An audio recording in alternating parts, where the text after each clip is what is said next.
Então, pessoal, a aula de hoje é sobre difração de raio-x, que é a última parte que a gente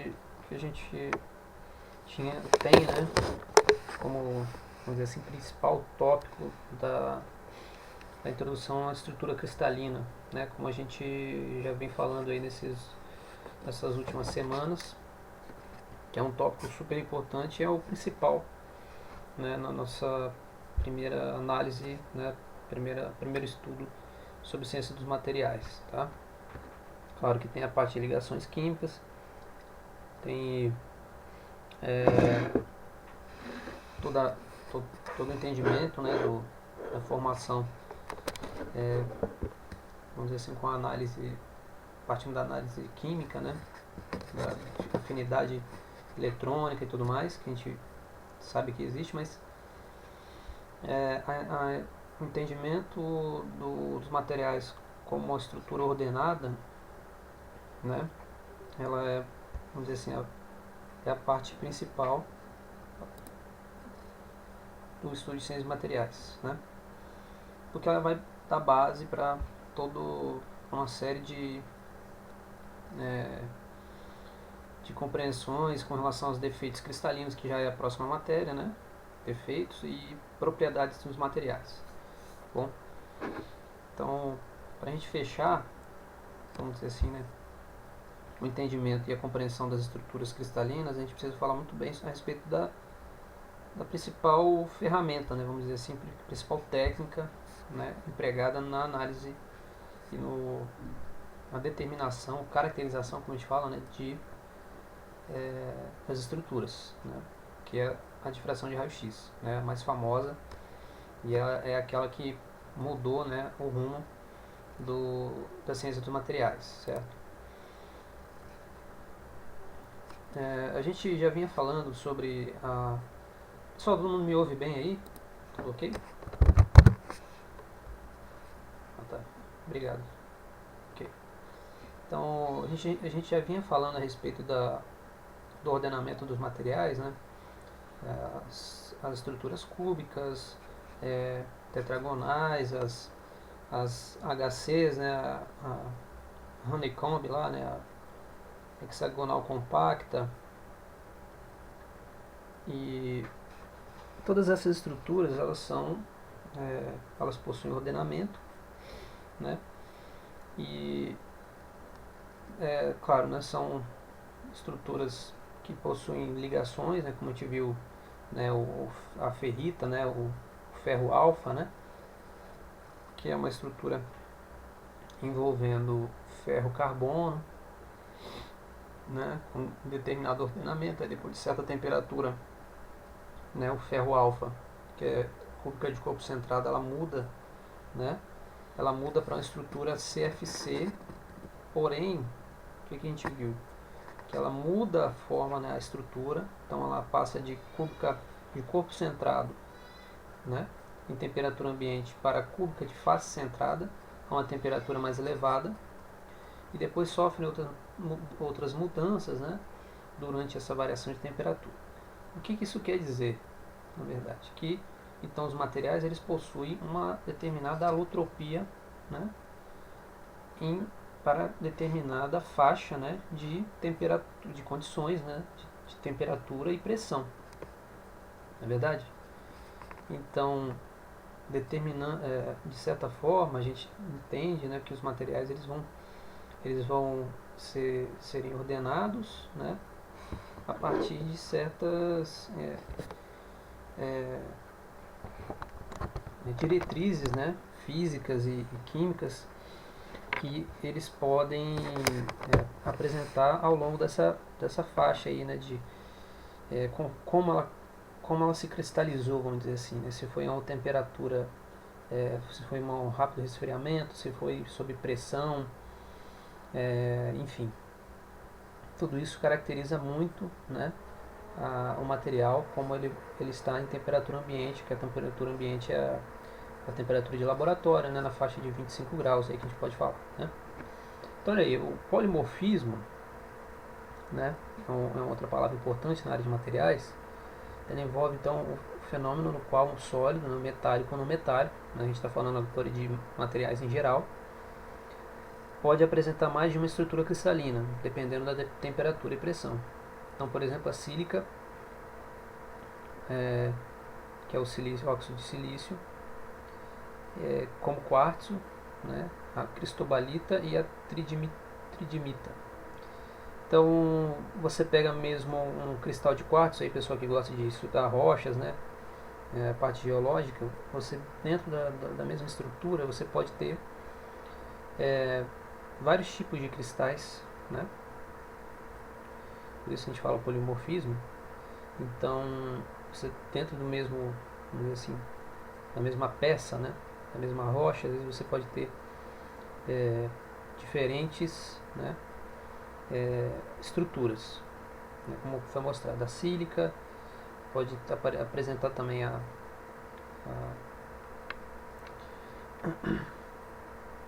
o quartzo, né, e a cristobalita, enfim, as outras aí.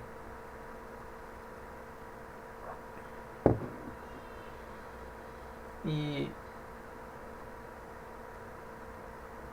isso, quando o polimorfismo, né, ele também ocorre, quando a gente fala de polimorfismo, está falando de materiais diversos, né, galera? Então, por exemplo, se você pega você tem um quartzo aí na sua casa, aí, alguém sabe dizer quais são? Vocês às vezes tem um ou outro mais curioso, né, com relação a essas coisas. Saberiam dizer quais são as principais estruturas? Alguém sabe dizer aí quais são as principais estruturas do granito, por exemplo? O que é feito? Do que é feito o granito? Alguém sabe dizer? Alguém já se perguntou? Tipo, você, na sua casa com certeza tem alguma peça de granito, né? Tem nem que seja algum detalhe da casa, né? Ou você sabe muito bem, já existem vários tipos de granito, né? Escuro, claro, muitos até bastante sofisticados, assim, desenhos, né? Em rochas e tal. Mas vocês já se perguntaram, porque assim, você pega uma peça de granito, uma rocha, e desse tipo mais simples, né? Que é aquele cheio né? Você tem umas bolinhas brancas, umas pretas e umas mais azuladas, né? Em geral você tem 3 tipos de materiais, tá bom? Alguém saberia dizer alguma delas? E aí, pessoal?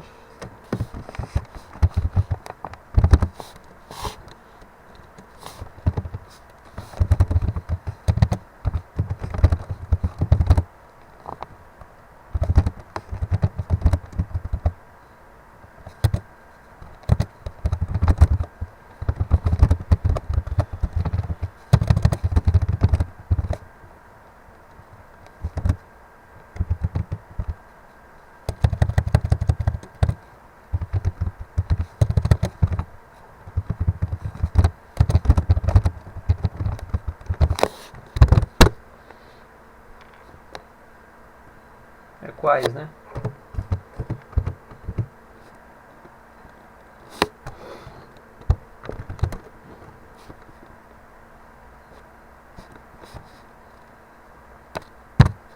Não?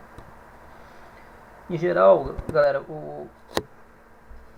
os granitos, né, que são rochas metamórficas, né? Quem estuda geologia, eu na época da graduação tinha muita curiosidade por essa parte de geologia.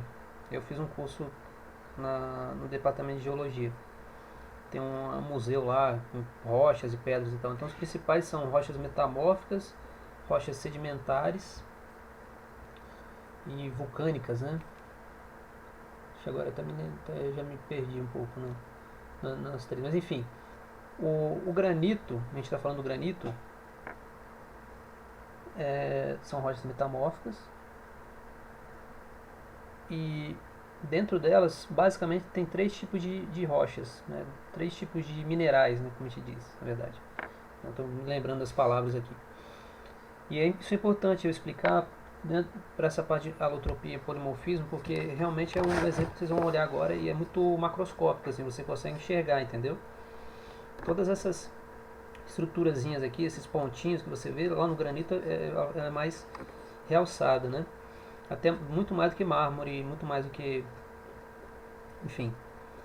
E respondendo a pergunta, né? O granito ele é basicamente composto de feldspato, mica e quartzo. Então eu falei aqui do quartzo, tá vendo? Dentro de uma estrutura de granito, por exemplo, você pode ter várias estruturas cristalinas, certo? Então é o polimorfismo que ocorre, né? Então você pode ter o quartzo, aí você tem a mica. Então o pessoal que tem em casa às vezes um granito, dá uma olhadinha, os granitos mais comuns, né? Uma peça de granito aí, vamos dizer, uma mesa, né? Uma bancada ou qualquer coisa do tipo, como é que fala, um apoio daqueles. Você vai ver, vai ter a parte branquinha é o quartzo, certo? Que é o que predomina, né? A parte azulada normalmente é um azul, né, meio transparente também e tal, é o feldspato, né, provavelmente o feldspato. Eu não sou especialista, galera, eu me coloco aqui como, né, como um curioso, né? Pode ser que eu também esteja, eu não estou entrando em detalhes porque eu também não sou especialista. E tem a mica, que a mica normalmente ela é um pontinho roxo, né? Roxo não, perdão, mais pro vermelho, assim, é vermelho, vinho, né? Então dá uma olhadinha só por curiosidade, né? Já que vocês estão fazendo ciência de materiais, fica como exercício para vocês aí. Exercício no aspecto assim, né? De curiosidade, né? Quando vocês estiverem, tentem reparar em algum lugar que vocês passem que tem uma peça muito grande, uma mesa, por exemplo, uma mesa grande de granito, vocês teriam essa possibilidade de ver com bastante tranquilidade essas três que eu falei, né? Mica, se vocês quiserem procurar, né? Feldspato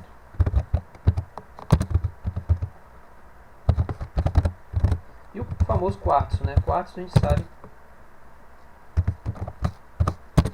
quartzo é comum pra caramba, né? Acho que é feldspato, né?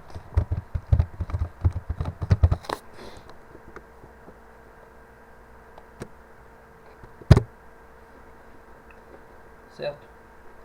E qual que é a mais famosa dessas todas? Tá vendo aqui? A gente tem, ó, a gente comenta sempre, né? E tem essa referência aqui, que é o pessoal do PMT da USP, e vários outros exemplos que a gente pega nos livros, né? Do próprio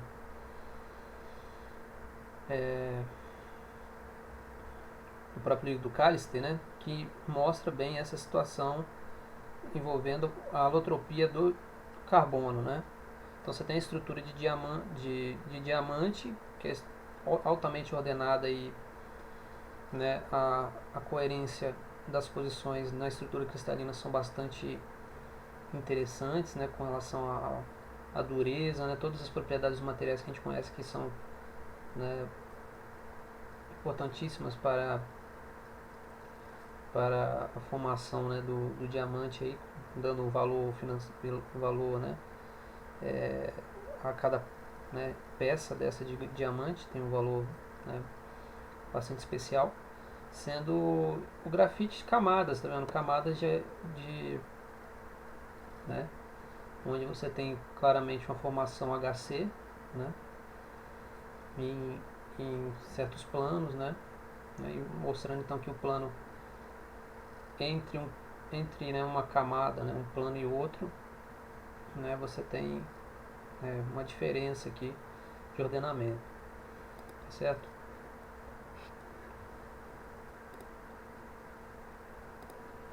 Então vamos continuar, senão, né, vai ficar muito longa essa explicação. E aqui, como eu falei, o monocristal. Os monocristais são constituídos basicamente. Então, isso que eu ia falar. Então, a alotropia. Quando a gente fala de alotropia, a gente está falando de polimorfismo de elementos puros. Então, como eu falei do ferro, você tem, vamos supor, a pureza ali, né? Você tem a pureza do carbono, né? Da estrutura de carbono. O ferro, a gente tem a pureza no caso uma peça única de ferro, né? Contando que você tenha, né, somente ferro carbono na estrutura, né? E no diamante isso é mais claro porque você tem apenas átomos de carbono, né, formando estruturas ordenadas para determinados tipos de, por exemplo, de ordenamento, certo? Então você não tem o que eu quero dizer é isso aqui, que você não tem nenhum tipo de elemento, né, intersticial, né, ou substitucional com relação à posição do principal elemento, que é o carbono, né? Então você pode ter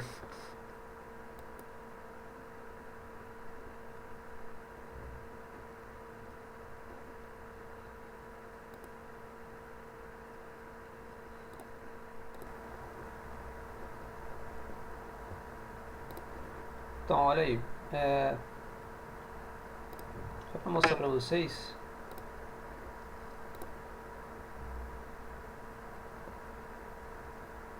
Achei um site aqui meio engraçado, mas só para mostrar aí, ó. Enquanto eu estava esperando voltar, para quem tem curiosidade aí no assunto, tá vendo aí, tem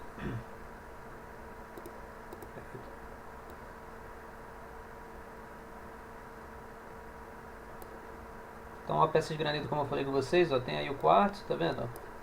Conseguem ver bem na figura aí, pessoal? Então os minerais aqui são apresentados dentro de um granito, né, por exemplo, que é uma rocha bastante comum, né? Acho que é a mais comum que a gente conhece aí no nosso dia a dia. O quartzo, tá vendo que essa parte mais transparente. Aí tem o feldspato, que é bastante misturado aqui com toda a estrutura. E essa parte pretinha, né, que é a mica, tá? A mica, aí que vem o valor, né? Às vezes a mica vem um pouco vermelhinha, né? Tem um granito azul, né? Que a região que eu nasci, que é lá no interior do Espírito Santo, lá é famosa por essa parte de rochas ornamentais, né? Lá você tem montanhoso, igual algumas regiões aqui de São Paulo, mas lá tem muita rocha, muita montanha de mina de extração de rochas, e aí a gente acaba aprendendo um pouquinho sobre o assunto.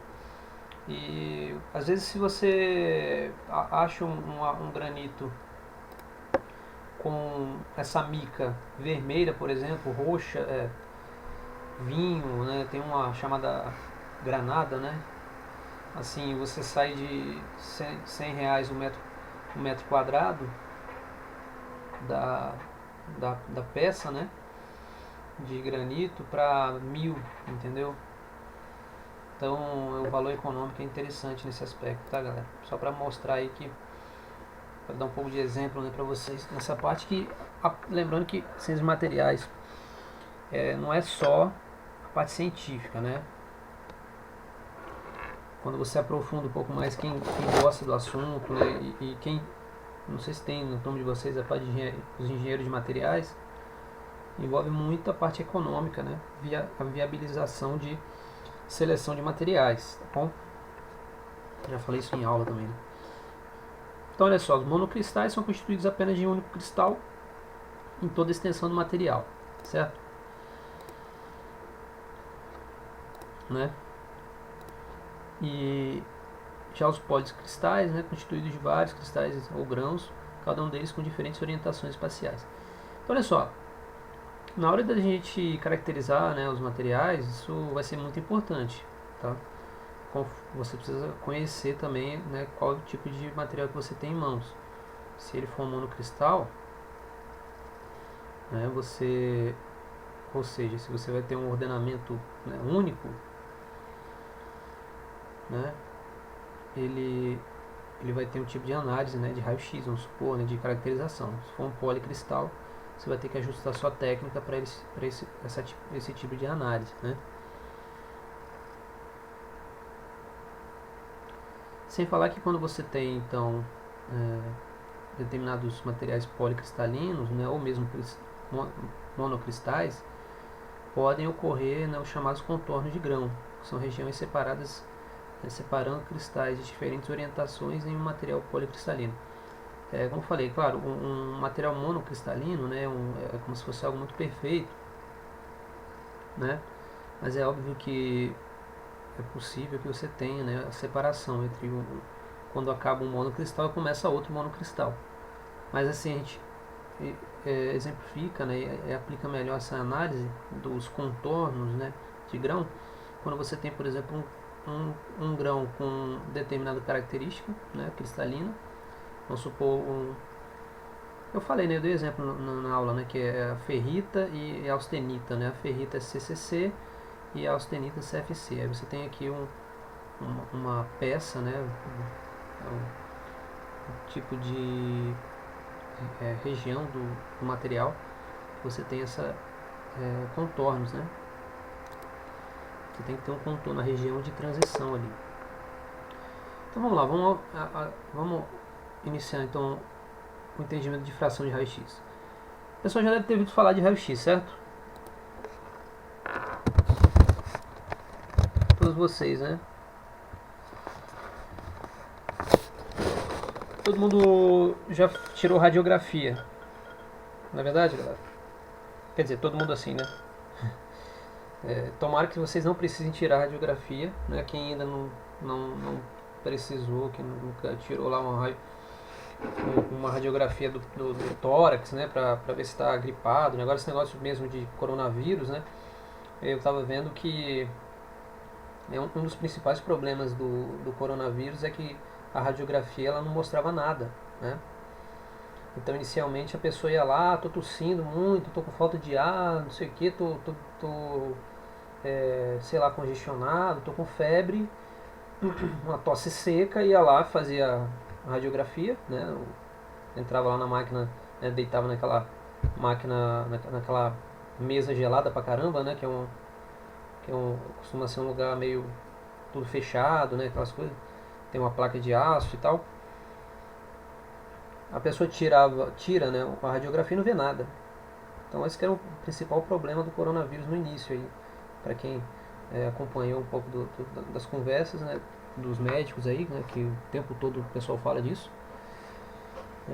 que você não via nada. Como é que você... Aí a pessoa ia para casa, né, com, sei lá, com um remédio para gripe mesmo, tosse, e depois de alguns dias ela voltava em estado grave, porque ela não conseguia respirar. E aí como é que eles tinham que... Qual que era a maneira de diagnosticar e detectar? Tomografia, entendeu?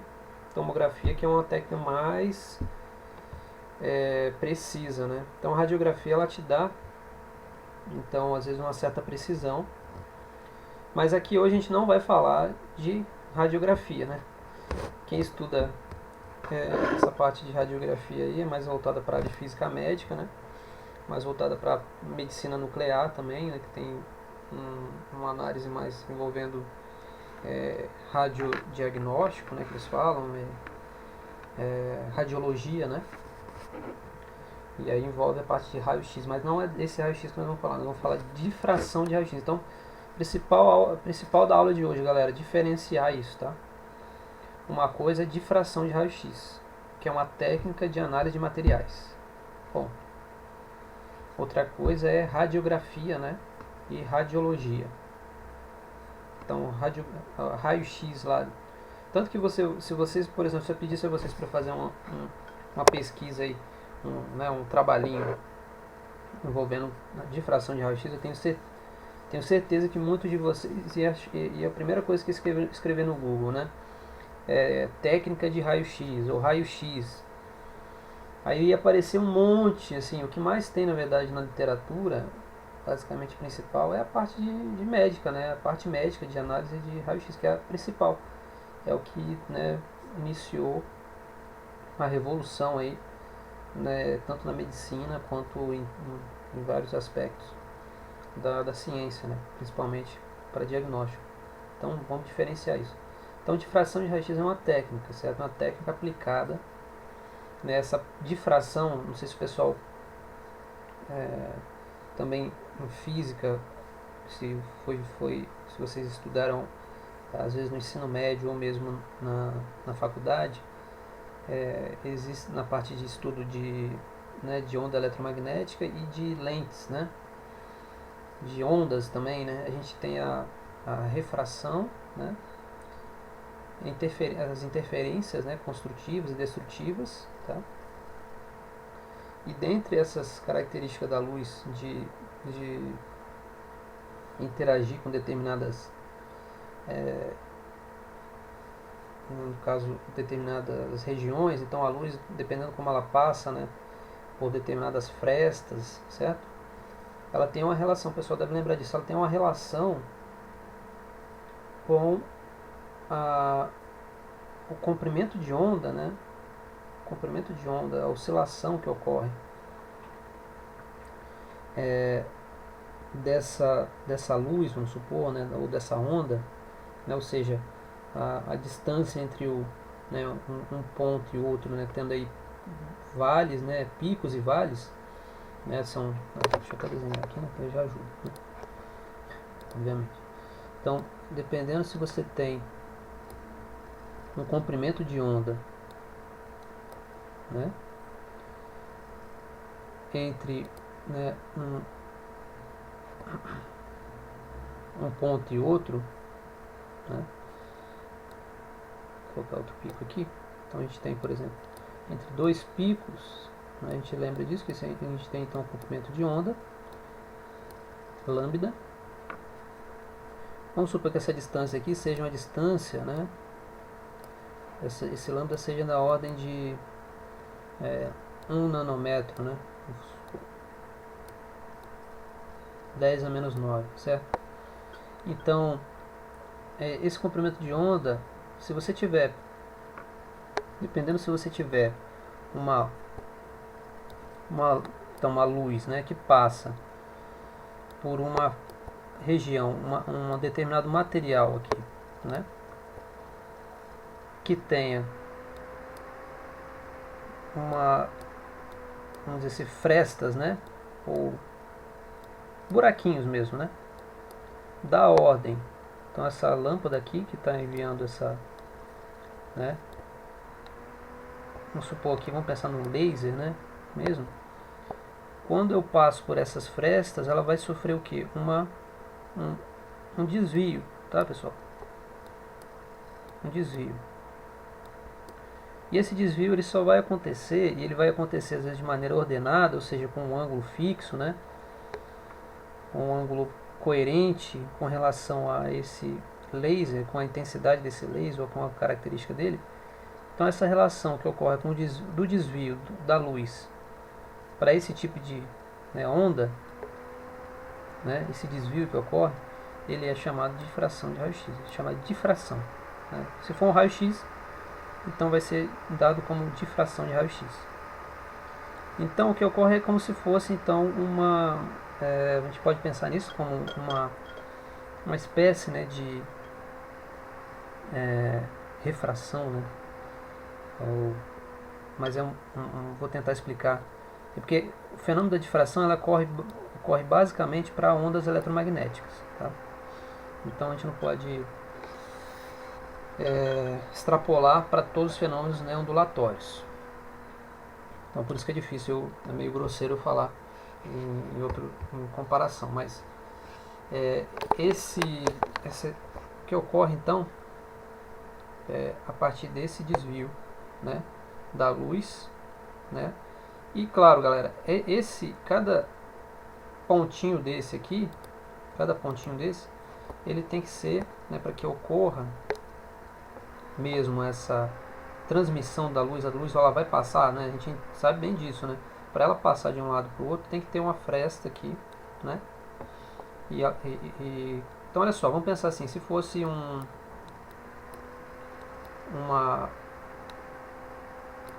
fresta muito grande, né, a luz passaria tranquilamente, certo?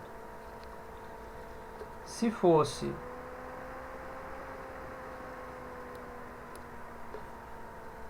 então agora vamos pensar assim, uma fresta muito pequena, né, o que ia acontecer? ia haver um reflexo aqui, né, ou não ia passar nada, certo? Mas não, o que ocorre é o que? Aqui ocorreu transmissão completa, porque a fresta é muito grande. Aqui não ocorreu nenhum tipo, porque, ou seja, os pontos, né, são muito menores do que o comprimento de onda da luz, então ela não passa, né? Tá certo? Então aqui é como se fosse uma barreira, né?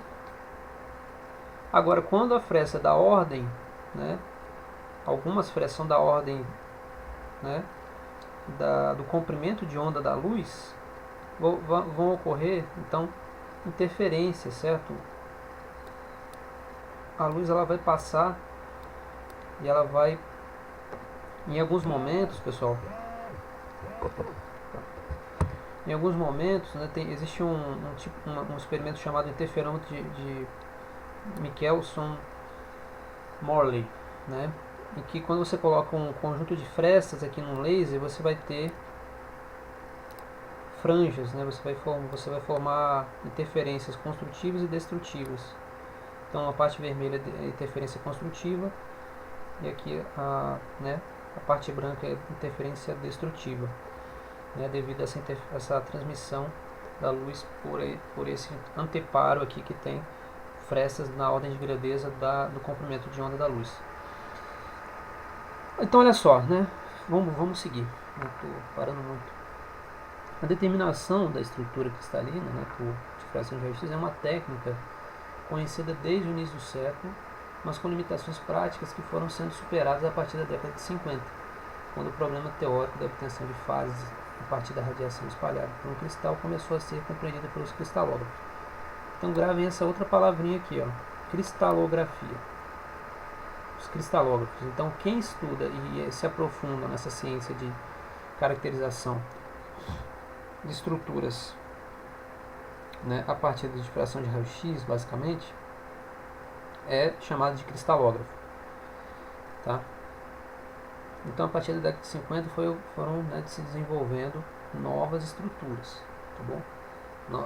Novas técnicas, foram implementadas maneiras de se corrigir a análise, né, dos materiais, porque como eu vou explicar, né, a fundo agora, a gente vai pegar, né, com mais detalhes, chamada Lei de Bragg, né, onde a gente é a lei, né, que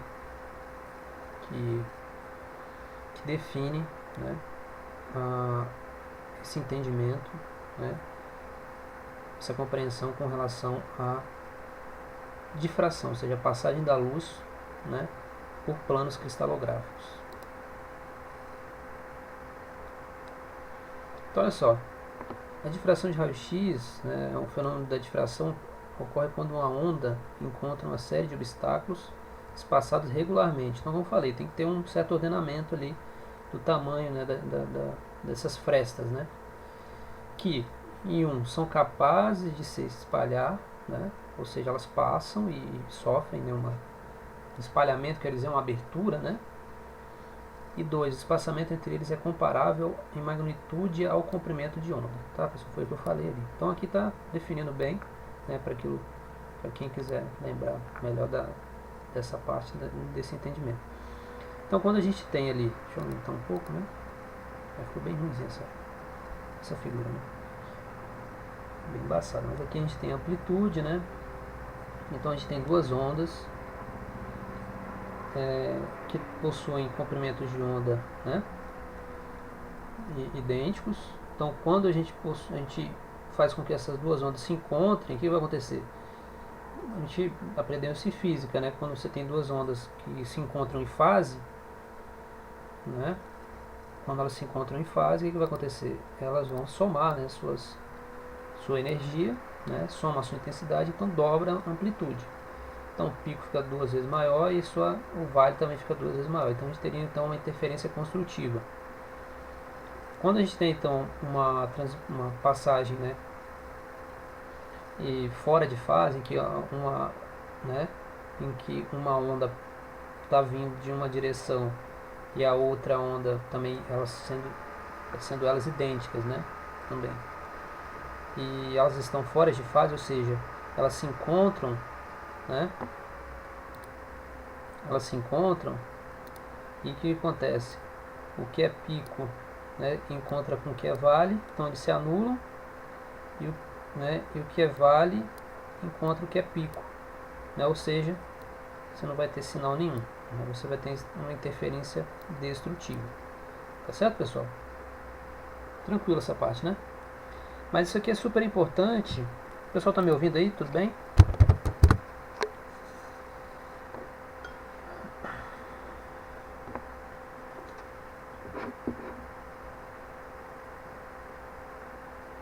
Ok. Então, olha só. Então, o que a gente vai ver agora? Que na difração de raio-x, essa interferência construtiva e destrutiva ela ocorre devido ao que? O espaçamento entre os planos cristalográficos. Por isso que a gente estudou tanto, né, a gente falou tanto nas aulas anteriores sobre planos cristalográficos e direções cristalográficas. Então, esse era o grande objetivo lá do estudo de planos. Quando você tem, por exemplo, uma onda passando entre uma estrutura cristalina, né, e ela passa exatamente no plano 110, né, você sabe que esse material ele tem, né, você consegue determinar qual é o espaçamento entre os planos, você consegue achar qual é a relação, né, que existe entre a distância, né, entre a distância interatômica, né, e aí você define bem o material que você está estudando, tá? Que você está caracterizando. Então olha aí, essa aqui é a parte de análise da lei de Bragg, né? Aqui tem uma figura, para vocês, mas eu vou aprofundar, né, no próximo slide um desenho para explicar isso, ó. Então, claro, né, esse desenho aqui está um pouco mais bonitinho do que o meu, né, que eu vou mostrar no próximo slide, mas só para a gente começar a introduzir, né, o assunto. Você tem um feixe, né, de uma onda, né, de raio-x vindo, né, com esse comprimento de onda, né, lambda, e ele vai o que? Vai encontrar esse átomo nesse primeiro plano, que é o plano 1, tá? E é uma estrutura ordenada, estrutura cúbica, tá bom? Então, estrutura cúbica, e se é cubo, né, galera, a gente sabe que a distância entre, né, uma distância e outra, elas são iguais, né, a distância entre os átomos, né, vamos pensar dessa maneira por enquanto. Então, você tem a primeira onda vindo, né, de raio-x, que passa aqui, então, pela superfície, que é o primeiro plano, e encontra com esse átomo, né, e é refletida, tá? É refletida e sai com um determinado comprimento de onda, né, que é o mesmo comprimento de onda que foi incidido. Então, feixe incidente e feixe refletido, tá? Aí o outro feixe, né, incidente, que o beam, né, de feixe em inglês, quando a gente entra com o segundo feixe, ele vai para o segundo plano, ou seja, o raio-x tem essa capacidade de penetrar, né, no material, né? Essa é a palavra mesmo. Ele passa, né, até alguns planos ali, né, ele não vai até muitos feixes de raio-x, né, dependendo da intensidade, eles vão até algumas camadas ali microscópicas, né? Não vai até o centro do material, por exemplo, né, de um cubo, de um bloco de aço, por exemplo, ele não vai até no meio, mas ele vai na superfície ali, algumas camadas abaixo, né? Então, vamos pensar nessa segunda camada, né, segundo plano, ele passa, sendo que o plano é quem? Aliás, a distância entre os planos é o D, né, a distância interplanar. Tá? Então, ele encontra esse átomo aqui na segunda camada e também é o que? Refletida. E aí que está, né, o que a gente viu no slide anterior. Vamos lá, galera, se esses dois, dependendo da altura, da distância entre esses dois planos e o comprimento de onda do feixe refletido, né? Dependendo do plano que você entrar, ou seja, dependendo de qual caminho, né, você entrou dentro da estrutura cúbica, vai ocorrer o que? Uma interferência construtiva, certo?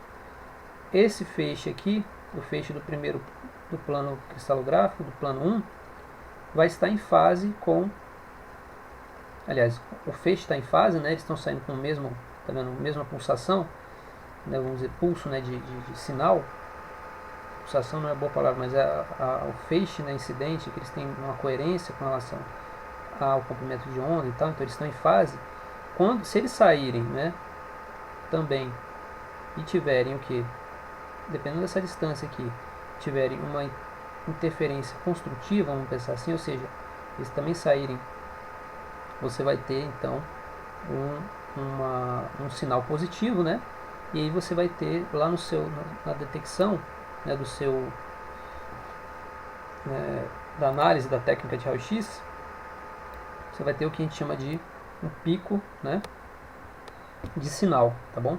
E esse pico de sinal a gente vai falar um pouco, né, já em seguida, mas o que é isso que é interessante, porque assim, se você manda né, aplica o raio-x e quando sair, né, né, ocorrer então uma interferência destrutiva, você não vai ter nada, né? Ou seja, você vai ter zero aqui.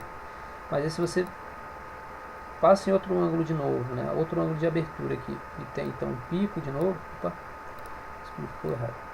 Se tiver outro pico assim, quer dizer que houve então uma interferência construtiva, então você vai conseguir interpretar, né, a técnica. Mas como que isso acontece? Olha, se você tem então um determinada, né, onda, né, frente de onda entrando no material, e ocorre aqui então uma, né, interação entre essa onda que chega no plano 1 e a segunda onda que chega, né, no plano 2, tá? Como que você vai ter, né, qual vai ser, né, essa diferença, né, como a gente vai entender essa diferença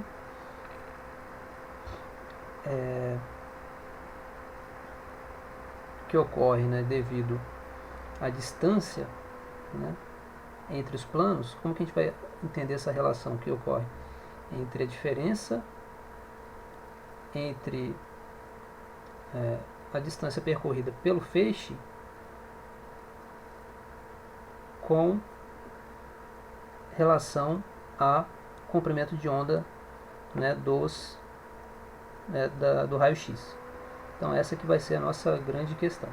Então, para que a gente tenha, está escrito aqui, para que a gente tenha então n lambda, ou seja, quando eu falo n, eu falo de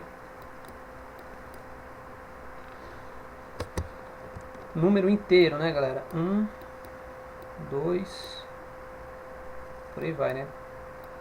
3, né? N sempre sendo diferente de zero e inteiro. Como que a gente pode ter essa interferência construtiva? É isso que eu quero dizer. Porque quando eu tenho pelo menos um lambda, quer dizer que eu tive então um comprimento, eu tive então uma interferência construtiva, certo? Então eu vou mostrar isso no próximo slide, né? Porque aqui ficou, de certa forma, é até compreensível, né? Que a gente consegue entender o que. Deixa eu aumentar aqui um pouco. Então a gente tem P, né, S, Q e T. Então essa distância aqui, SQ, né, mais a distância Q e T,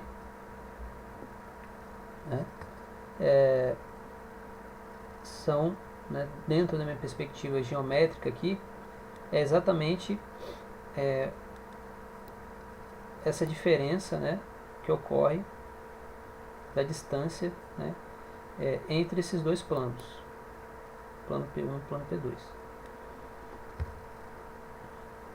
Aí eu vou mostrar agora que esse SQ e o QT, eles são na verdade dado por essa expressão aqui, ó, seno de de um ângulo, né? E com isso a gente chega nessa expressão, que é a lei de Bragg. Bom.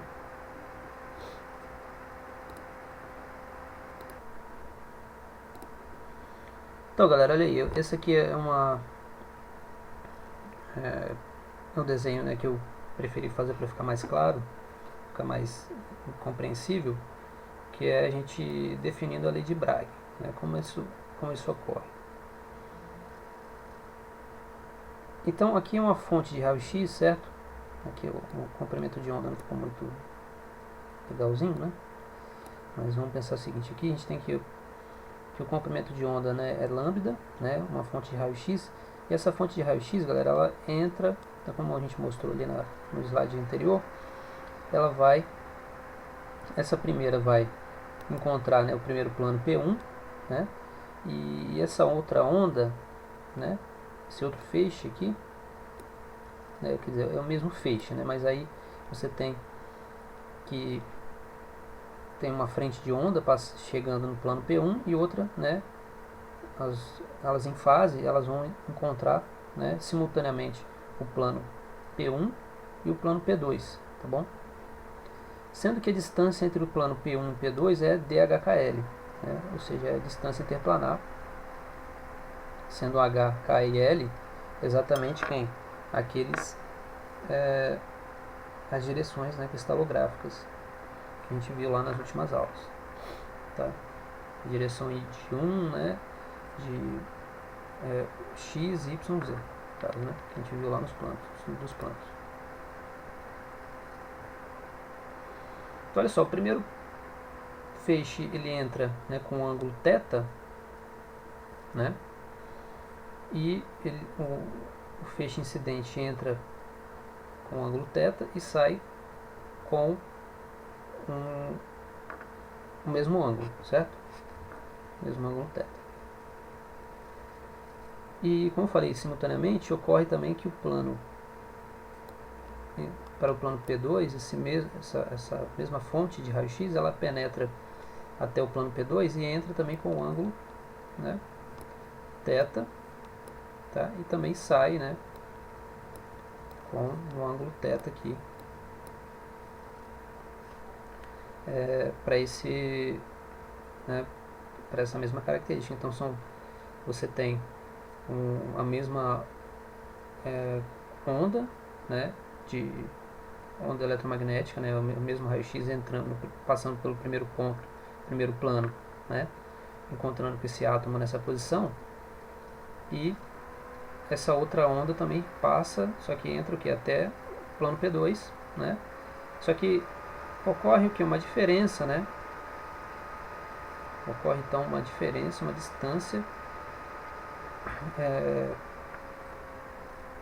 entre, né, primeira onda eletromagnética, primeiro raio-x aqui, né, primeiro feixe, né, vamos falar em feixe, primeiro feixe e segundo feixe, certo?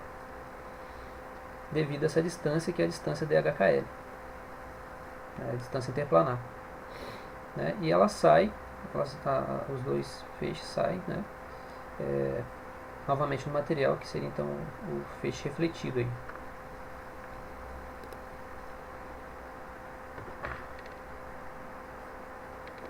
Então, olha só, agora, galera, a gente vê que, como eu expliquei, né, a gente tem uma incidência, né, o feixe incidente entrando com ângulo θ, e observe o seguinte, para a gente definir, né,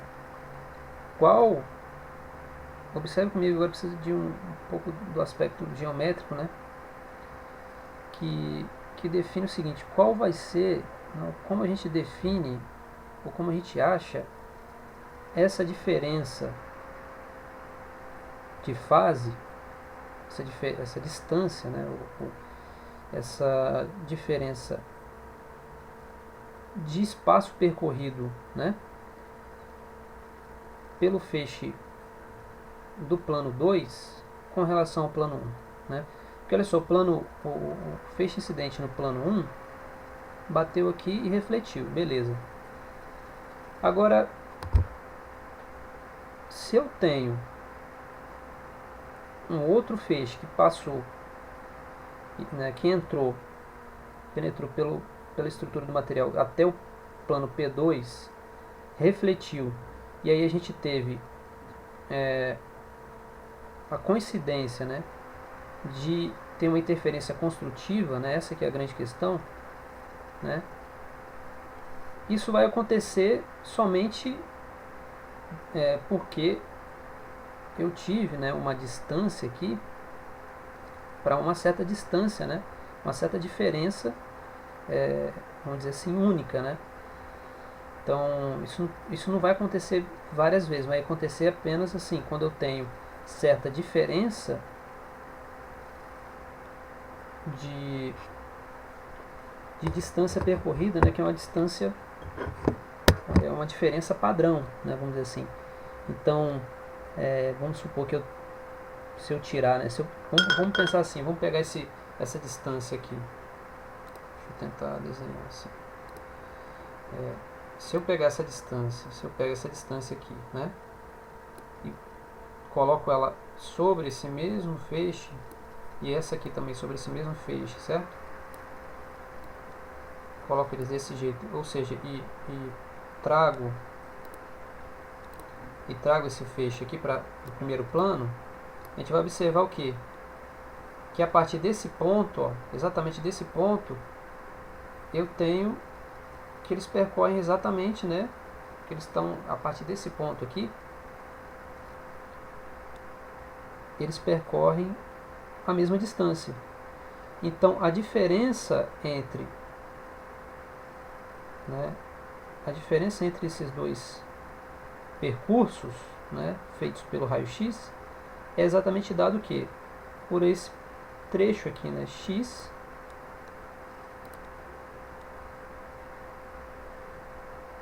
vou colocar de verde, esse trecho x, não, verde também ruim,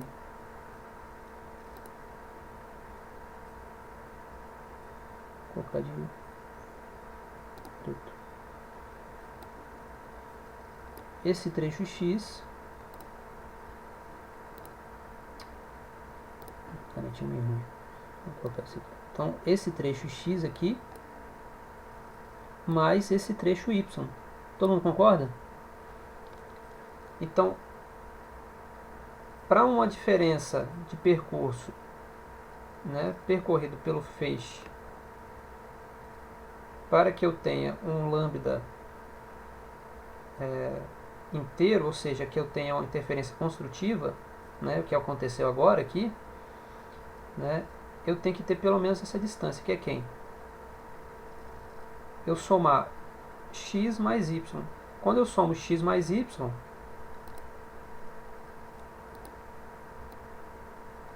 então quando eu somo x mais y do percurso aí do raio x, eu vou ter quem? Um n lambda. Não tem lambda aqui, né? Vou colocar lambda. Vou escrever lambda. Eu vou ter quem? Um n lambda. Certo?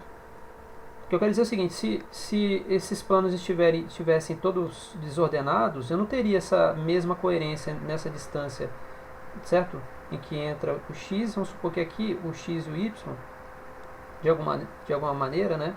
Ou eu não tivesse um lambda construtivo, aqui, uma interferência construtiva, ou seja, eu não vou ter, né, uma formação de um comprimento de onda que entrou, né?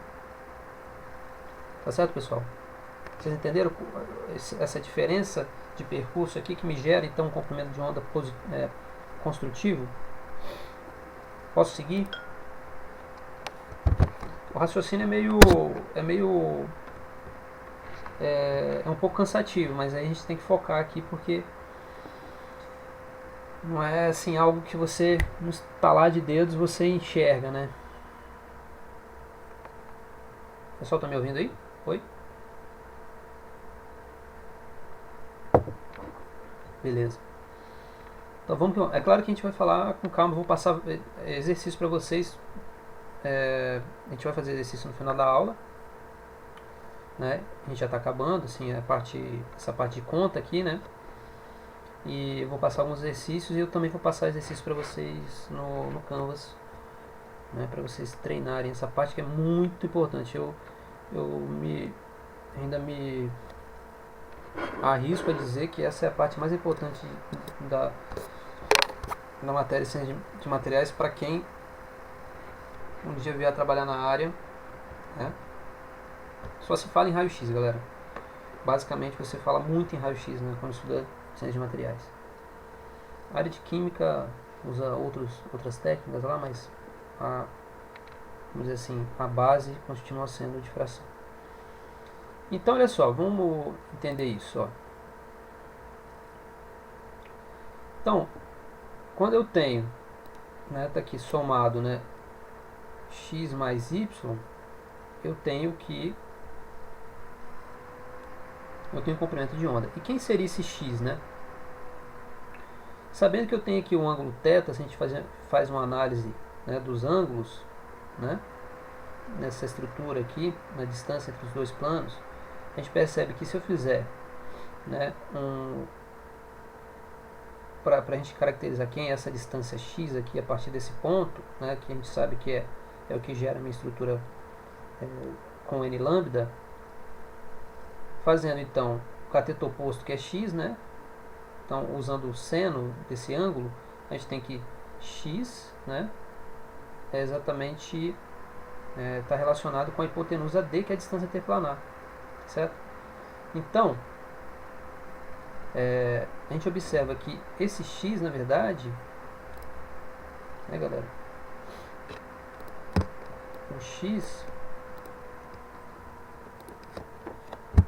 ele é igual a d seno de θ.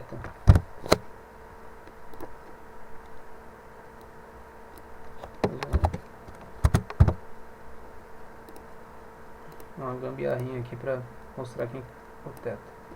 O seno x é d seno θ. Tá bom? E a gente observa que para que eu tenha um lambda, né, um comprimento de onda, né, tem interferência construtiva e que tenha um n lambda, ou seja, um valor inteiro de lambda, eu tenho que y e x sejam iguais, concorda? Então, outra coisa que eu tenho, né, a gente tem que entender que x, né, tem que ser igual a y.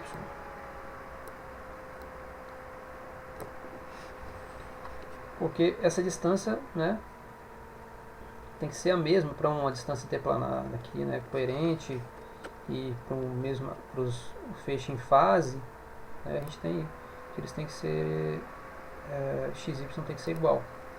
Ou seja, né,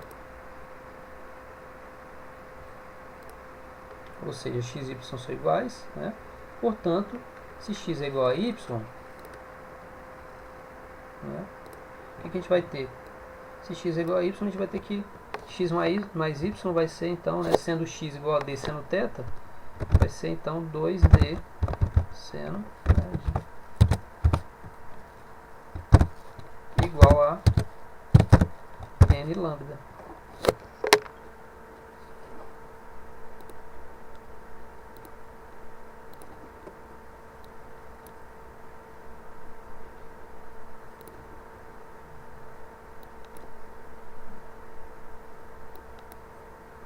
Que essa então é chamada lei de Bragg, tá?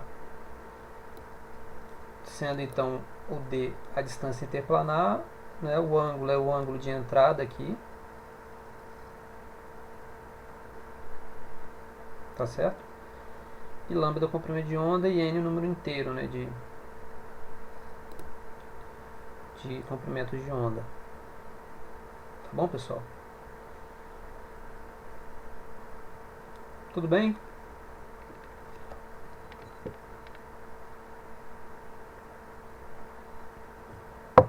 Aqui só para a galera se sintonizar, eu não falei, mas aqui a distância interplanar, né, a gente falou isso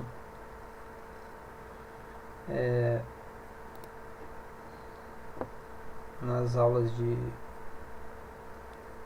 acho que na aula de estrutura cristalina, né, que a gente fala de distância entre os planos, né, a gente tem que o HKL aqui são exatamente os planos cristalográficos, né? A gente pode ter, por exemplo, um HKL 1 e 0, né, igual a gente viu lá nas aulas, tá bom?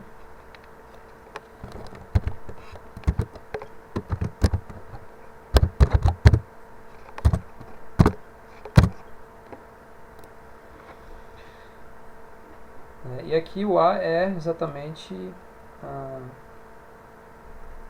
distância, a aresta, né, entre os átomos. A relação, né? A relação aresta-raio atômico.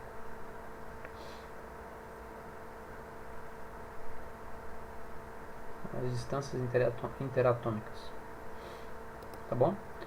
Então, como é que isso ocorre na prática, né? Aqui na prática a gente tem, ó, então, só para um desenho simples aqui, para mostrar que quando você tem o raio-x, né, atuando sobre, durante a técnica, você tem que o raio-x emite então, né, um feixe incidente, né, que é uma onda eletromagnética, né, no comprimento de,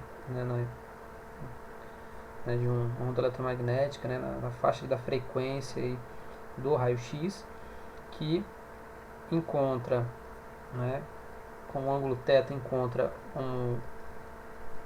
a amostra, né, que é essa parte azul aqui. Então esse aqui é o primeiro plano e ele sai com determinado plano θ, igual a gente vê aqui, né, no desenho, né, mais detalhadamente. E aí quando ele sai, né, o feixe refletido, né, vai ser detectado por um coletor aqui, que é um detector, certo? Ele sai também com um ângulo θ. Então a gente analisa a partir do chamado ângulo 2θ.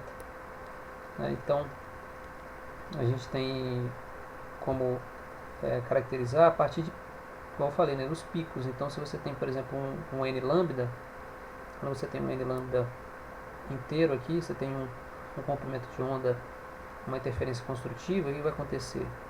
Você vai ter certos, tá vendo? Você vai ter certos picos. Então, por exemplo, a gente sabe que para determinados materiais, né, quando você tem essa interferência construtiva aqui com essa determinada intensidade, esse só pode ser o que? Para o plano 1, 0, entendeu? No plano 1, 0, 0, para o plano 1, 1, 0, você tem uma intensidade um pouco mais baixa, né? E no plano 001 você tem uma interferência construtiva também, mas é um pouco diferente das outras, que é caracterizada exatamente por ser nesse plano. E tudo isso é dado por ângulo 2θ, né, e uma intensidade I aqui do feixe, tá? E por isso, né, tem uns que vão ter uma intensidade um pouco maior do que outros, né? Tá bom, pessoal? Essa é a análise de raio-x. É claro que é um pouco informação demais, né, de uma vez, mas a gente vai fazer exercício, vai treinar essa parte também que eu falei aqui do DHKL, né, que é a distância interatômica, as distâncias, aliás, interplanares, perdão, para a gente entender melhor essa análise, tá? Aqui é um exemplo do difratômetro, né, de raio-x, tá bom? Sendo então aqui uma figura, né, um diagrama clássico, né, de uma fonte, né, de raio-x que sai aqui com determinada intensidade, né, passa aqui encontra com a amostra e é refletido. Então entra com o ângulo θ e aqui você repara que o detector ele tem um ângulo, né? Então à medida que a fonte vai se mexendo, né, dentro desse círculo, o detector, né, o coletor também se mexe, pegando sempre esse ângulo, né, sempre esse feixe refletido, tá bom? Então ele trabalha dentro dessa circunferência aqui, né, desse caminho circular que é você variar, né, o ângulo, né, e o detector observa em qual desses ângulos, que seria o ângulo 2θ, ocorre, né, um pico, né, ocorre então um salto aqui, né, por exemplo, se a gente no ângulo 2θ igual a 60, você vai ter um pico, e por exemplo no ângulo igual a 100, Você vai ter o que? Interferência destrutiva, né? Por aí vai. Aqui é um exemplo, né, para o alumínio, quando você usa um comprimento de onda do raio-x, né, o K-alfa do cobre, que é o mais comum, né, você tem um espectro de difração que mostra, por exemplo, um pico com intensidade bastante elevada, tá vendo? No plano 111. Já no plano 200 você tem um pouco menor, né? Esse pico. Então, galera, o conjunto aqui né, ou seja, esse conjunto de picos aqui para determinar. Então, por exemplo, o que é interessante nisso tudo aí? Vocês entenderem que se você está falando do alumínio aqui, ele falou, não está falando qual liga de alumínio exatamente, mas se você tiver determinada liga de alumínio, esse difratograma aqui, né, que a gente chama essa figura aqui de difratograma, padrão de difração, né? Esse padrão de difração, ele é a identidade do material da liga de alumínio, certo? Sempre vai ser assim. Se você tem um alumínio aqui, alumina, óxido de alumínio ou liga de alumínio, ligas de alumínio, né, mais peculiares que a gente tem por aí, toda vez que você for fazer uma análise de raio-x, o que vai acontecer? Ele vai dar um salto lá na faixa do 38, né, para 39, 2 teta. E ele vai chegar numa intensidade na faixa de 80, 100, 90, 100, né, de intensidade aqui. O que você vai perceber? Bom, galera, consegui já determinar um pico, então provavelmente, né, você compara lá com as tabelas, com os gráficos que estão na literatura, né, os materiais conhecidos e tabelados, e você começa a caracterizar. Então, fala, beleza, né, realmente esse material é um alumínio. Agora, se por exemplo você está lá estudando, fazendo raio-x, né, do alumínio e começa a dar uns picos fora aqui, na faixa dos 50, 70, aí você fala, tem alguma coisa errada, né? Alguma coisa estranha está acontecendo, não é o alumínio, né? É outro material que eu consegui detectar ali, ou tem alguma coisa errada, enfim, né? O pessoal entendeu isso aí? Eu tô falando pra caramba aqui, o pessoal não tá perguntando, tá fluindo aí, vocês estão conseguindo pegar a ideia? Essa parte de fração, a gente vai fazer exercício, aí a gente volta, porque ela é muito importante. Eu quis fazer essa aula separadamente das outras, né? Tem professor que faz essa aula de fração de raio-x junto aí com a... Acho que até o Jefferson, né? Ele fala de fração de raio-x de maneira mais... junto aí com o restante. Mas eu preferi fazer uma aula, né, pra gente aperfeiçoar essa parte. Eu sei que está um pouco confuso, mas nos exercícios vai ficar... nos exercícios eu acredito que a gente consiga entender melhor. Isso aí, Fábio. Isso aí, gente. Vamos seguindo, né? E os slides vão ficar disponíveis, a gente pode voltar, né, falar daquela parte mais teórica lá da lei de Bragg. Olha só, aqui é um diagrama, né, de um cristal, né? São casos, né, mais comuns, né? O sólido cristalino tem esse tipo de padrão, né, de fração. E aqui a gente tem, por exemplo, o gráfico da intensidade de raio-x em função da variação, que é 2θ, né? Ele está 2θ para o sólido amorfo ou para um líquido. Então você tem como fazer difração também de materiais líquidos, né, ou amorfos. O que seria amorfo? Alguém sabe dizer? O que é um material amorfo?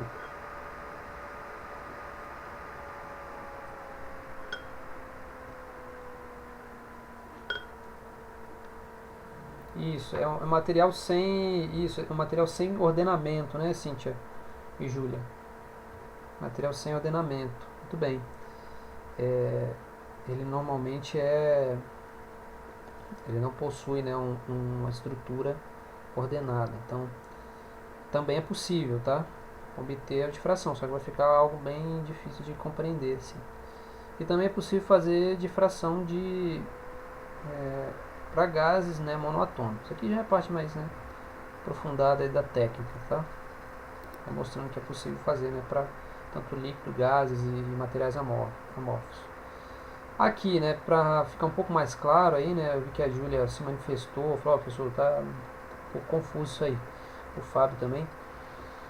Mas, por exemplo, quando você tem uma estrutura cúbica e você aplica o raio-x e, por exemplo, o pico, né, que você observou foi quando passa por essa região da estrutura, né, você consegue então definir que ele teve esse salto, né, por exemplo, no difratograma do raio-x, de raio-x da ferrita, ela vai sempre aparecer aonde?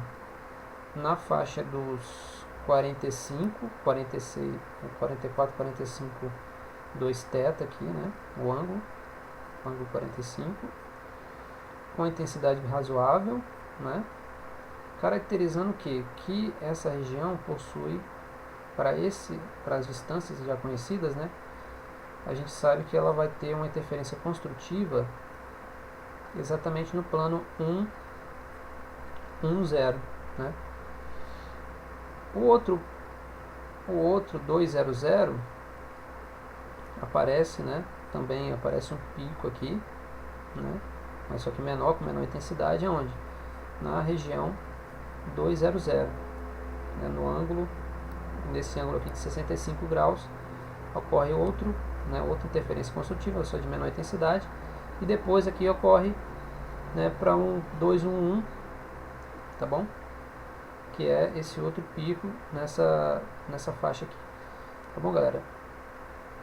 Então, para vocês verem como é importante o entendimento dos planos para a difração de raio-x.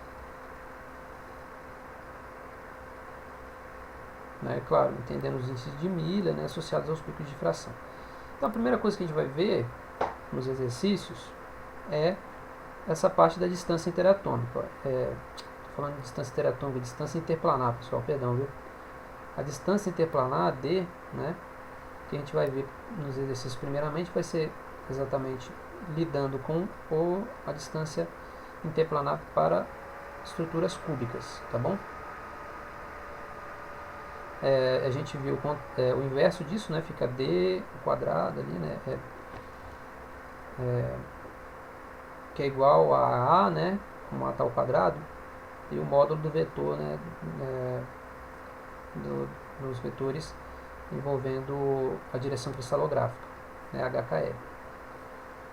Aí você tem a distância interplanar para o tetragonal, ortorrômbico, ou seja, para todos os tipos de estruturas possíveis dos sistemas cristalinos, né, indo para cada vez mais de forma mais complexa. Então aqui é hexagonal, monoclínico e triclínico. Então o triclínico você tem praticamente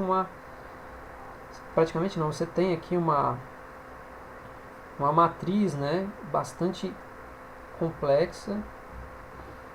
Você tem uma relação de vários parâmetros, né, envolvendo parâmetros de rede e ângulos que ocorrem, né, para que você encontre essa distância interplanar. Claro, pessoal, no estudo de difração de raio-x é muito aplicada por exemplo, em casos, são basicamente utilizadas, né, softwares e programas, né, e métodos estatísticos de refinamento, que a gente chama, né, ou seja, é um estudo, né, de aproximação dos picos que a gente vê lá naquelas. Então, cada vez mais é utilizado programas, então a gente não precisa ficar fazendo essas contas, mas é preciso entendê-las, né, entendê-las para entender a técnica, tá? Aqui eu coloquei duas tabelas só para vocês entenderem e ajudar a gente no estudo, né, dos exercícios que a gente vai fazer agora. Então, alguns metais com estruturas, né, aqui é na tabela 3.3, vai ficar invertido, né?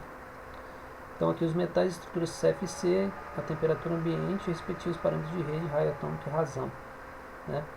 Então, olha só, quando a gente tem uma estrutura cristalina CFC, como a gente já viu, que é o caso, por exemplo, de é alumínio, né? Tem um parâmetro de rede de 0,105 e o raio atômico do alumínio é 143 nanômetros. Para a estrutura CFC, a relação, né, raio-aresta é dada por essa expressão aqui. Às vezes a gente vê um pouco diferente, né, porque cada livro mostra, né, a relação do raio com aresta, ou aresta com raio, enfim. Né? E aqui embaixo os metais com estrutura CCC. Né? Tá bom? E aí tem todos aqui os materiais, né, o ferro, o molibdênio, né? Aqui em cima a gente viu o alumínio, o cobre, o ouro, né? Que ajuda bastante, essa tabelinha ajuda bastante a gente a estudar os materiais, tá? Na hora de fazer os exercícios. Essas tabelinhas eu coloquei exatamente para ajudar aí, viu? Então, pessoal, aqui ó, o primeiro exercício, né? Eu já coloquei a solução embaixo para a gente já ir fundo nessa perspectiva aqui. Olha, para o ferro, CCC, calcule, né, o exercício 1. Exemplo 1. Calcule o espaçamento interplanar, né, letra A. E B. O ângulo de difração para o conjunto de planos 220, onde diz o seguinte: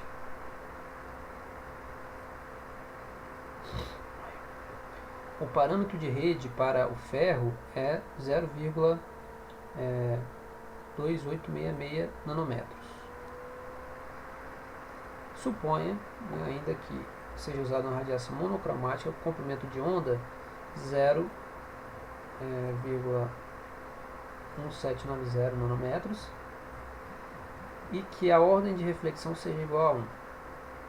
Então olha só, eu vou resolver primeiro essa aqui com vocês e a letra B vocês tentam fazer. Eu vou passar, né, logicamente, vou dar uma facilitada aí para vocês fazerem e a gente corrige. Então olha só,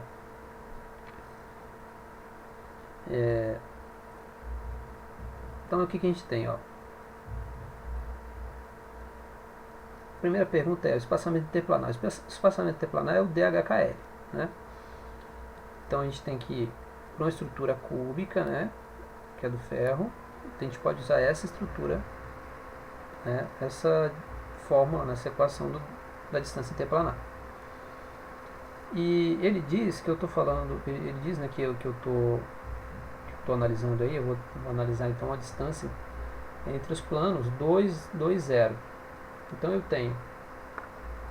eu já tenho informação de quem é o plano, né, que eu vou estudar, ou seja, sabendo que a minha expressão da distância interplanar é essa aqui, onde o HKL é 220. E o parâmetro de rede do ferro, né, o A, ou seja, a distância sendo então a cúbica de corpo central, a gente sabe que para essa estrutura, no parâmetro de rede, né, o ferro é 0,2866 nanômetros. Então, substituindo tudo, pessoal, é bem intuitivo a gente entender o seguinte: substitui, né, por 0,2866 nanômetros, e aqui, né, onde tem HKL, a gente substitui o valor dos planos, né? Então, sendo o plano 220, qual que vai ser a distância entre o primeiro plano, né, interatômico e o segundo plano? Né? É exatamente, né, 0,1013 nanômetros. Tá bom?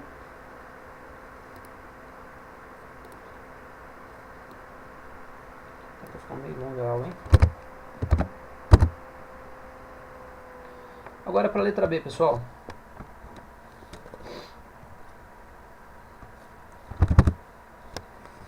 Deixar vocês tentando fazer, lembrando que ele pede, ó, sendo ferro CCC, calcule, né, o espaçamento interplanar e B, o ângulo de difração para o conjunto, né, de planos 220, né?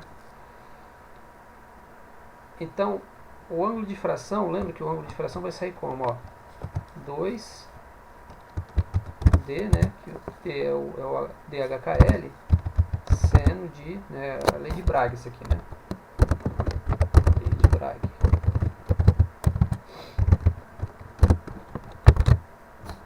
Exatamente aqui, 2 seno θ, né?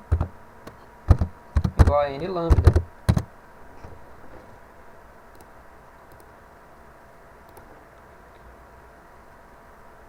Eu quero saber quem é o θ. Então, olha só, quem que é a distância? Vamos entender essa expressão. A distância a gente acabou de achar, né?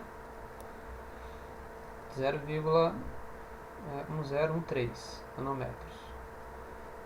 Ele quer saber quem? O ângulo de fração, certo? Esse aqui eu quero achar. O θ eu quero encontrar. Tá bom? E quem que é lambda? Ele diz, supõe ainda que seja usada uma radiação monocromática de comprimento de onda. Está aqui também. É o lambda. Né? 0,1790 nanômetros.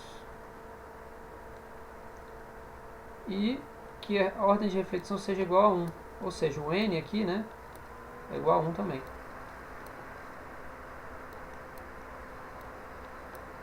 Esse a gente já achou. Ou seja, para encontrar o meu θ, né, basta substituir tudo, né, e encontrar, na verdade para encontrar θ, mas aí a gente tem que lembrar de um detalhe, né, que eu vou falando logo, tem um detalhezinho aí que talvez tenha que voltar. Tá bom, pessoal? Tentem fazer. Eu vou dar essa continha não é tão difícil assim, lembrando que você tem que usar, né, como é que fala? Você vai ter que usar o arco seno, né? O seno a menos 1 na calculadora.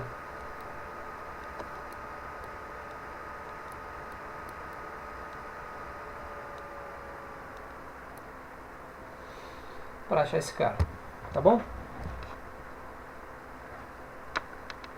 Parar a gravação um pouquinho.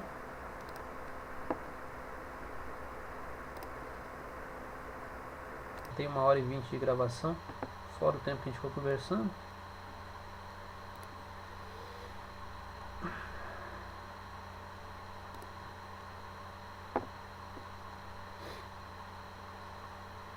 É isso aí, ó.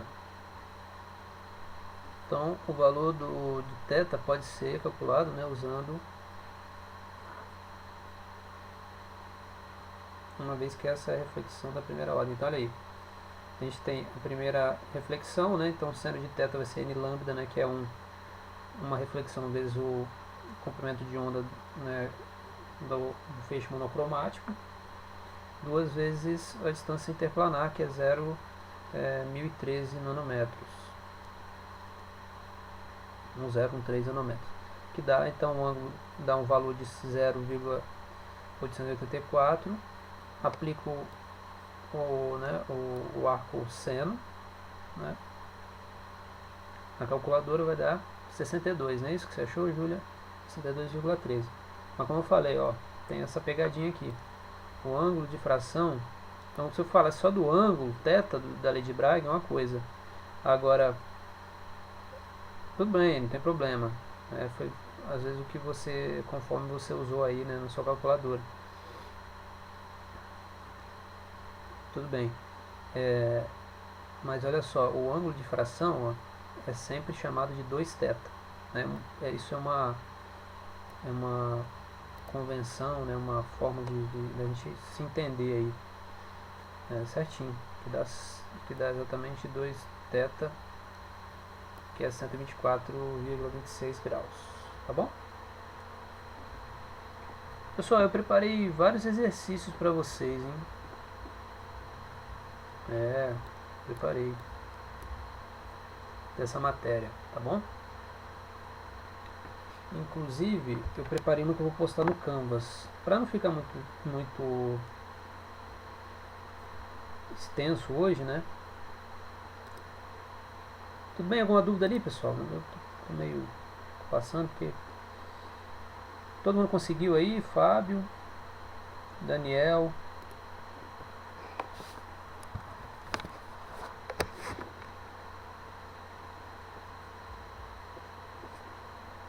Ok? Beleza, o restante aí, Daniele, Fernando, Gabriela, William. William, e aí? Tudo certo? Conseguiu também?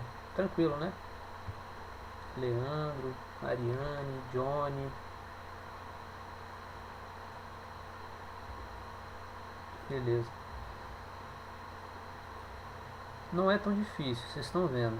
Tem alguns detalhezinhos, né? Então vou fazer o seguinte, pessoal. Eu vou passar esse exercício aqui para vocês, ó.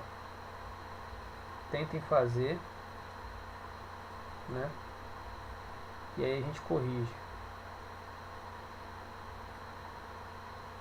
O que? Qual, Mariane? Do ângulo ou da letra A?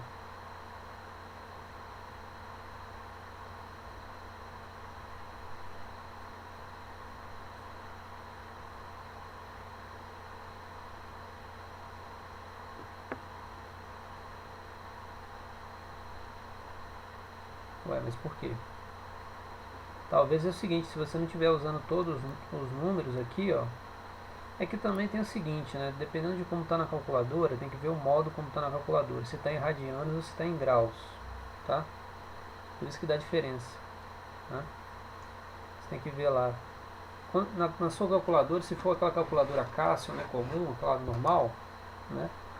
Você tem que colocar no modo DEG. Você clica no mode, né, que está do lado da onde liga a calculadora. Ao invés de você colocar gra, né, que o pessoal acha que é grau, você coloca em DEG, tá? Deixa sempre em DEG, porque DEG é de degree, né, de graus em inglês. O gra que está ali, ele não funciona bem não. Ele normalmente dá uns probleminhas, tá? Não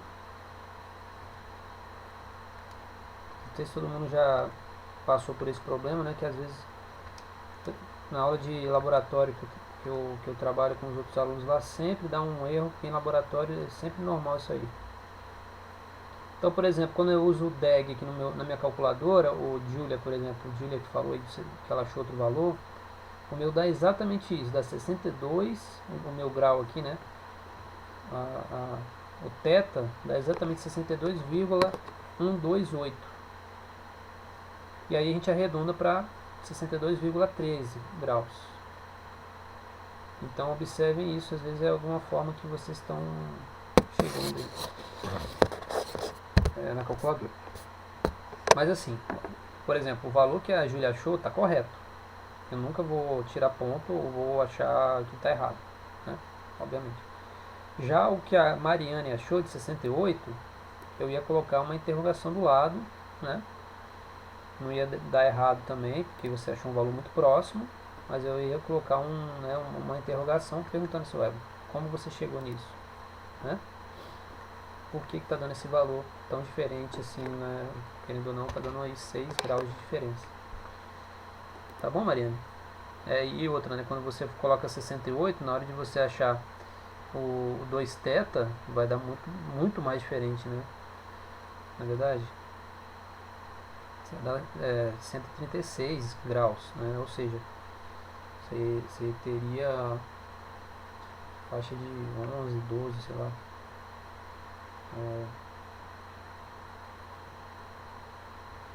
Bastante coisa, né, diferente, né? Tá certo? Bom, pessoal, aqui, ó, então os próximos exercícios são exercícios 1 e 2. Eu vou passar para vocês entregarem, para vocês fazerem e a gente corrigir na próxima aula, tudo bem? Então a gente faz e corrige. Na semana que vem a gente vai falar de defeitos cristalinos, né? Mas esse exercício fica como uma atividade para vocês me entregarem, né? Me entregarem não, perdão, para vocês fazerem, né? E a gente comparar. Pode ser? Pessoal, lembrando que é o seguinte, agora essa última etapa do semestre aí, né? A gente vai ter um mês de aula, né? A gente vai ter que correr um pouco. Então semana que vem eu já vou vir com a parte de defeitos. Não, Júlia, eu vou encerrar a aula, já tem um tempinho já. Eu já gravei, já tem mais de 1h20 de aula. Claro, eu posso parar de gravar aqui, né?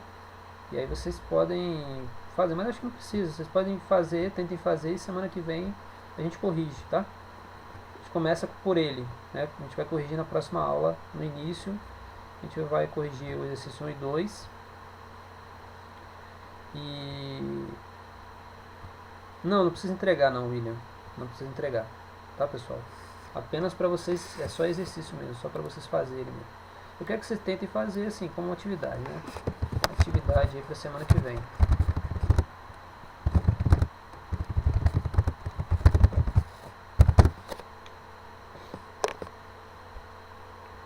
Né?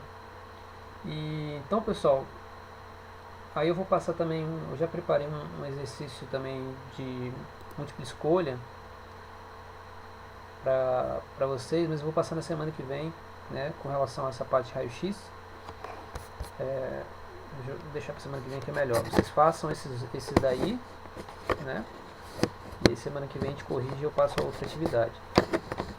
Até lá também eu já vou preparar a próxima aula, que é de defeitos, então cada aula vai ser uma aula só, né? Assim, eu vou tentar, aqui a gente vai tomar um pouco do tempo, né, da aula de semana que vem, mas semana que eu vou ver se eu faço uma videoaula, alguma coisa, para já deixar pronto, para a gente tentar abordar os assuntos importantes aí que faltam, né? Tudo bem, pessoal? Então é importante vocês tentarem fazer esse exercício, ele, como eu falei, uma das partes da matéria mais importantes aí, né?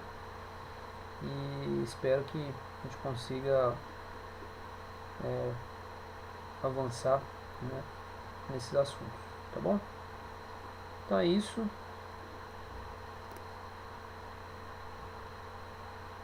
Obrigado aí pela atenção de vocês.